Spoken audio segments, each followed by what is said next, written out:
and I put flowers on it, thus predestining me to a life of putting flowers on things.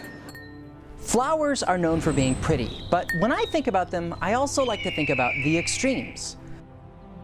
Another danger is the creation of hybrid plants through the process of cross-pollination. What kind of a plant is this? Well, I'm not sure. Fine. You don't even know what is this plant you're growing. I got the seeds over on Central Avenue. Found them from a plantation next to a cranberry farm. Well, it sure is different. I don't care. I like it anyway.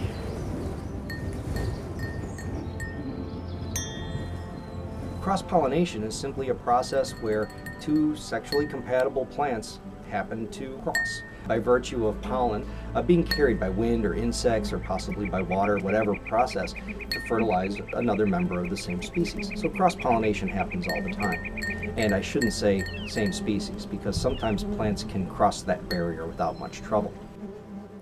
You ever see pollination up close? No, sir. I pick up some pollen over here, sprinkle it over here. Maybe a dash over there, pinch on that one. See that? It's a little bit of magic, ain't it? That's pollen power, kid. More pollen, more flowers, more nectar, more honey for us. Bees are disappearing worldwide, facing the bee apocalypse. In recent years, bees have been disappearing everywhere. Bees are dying from multiple and interacting causes. The bottom line is bees dying reflects a flowerless landscape and a dysfunctional food system. Just that simple.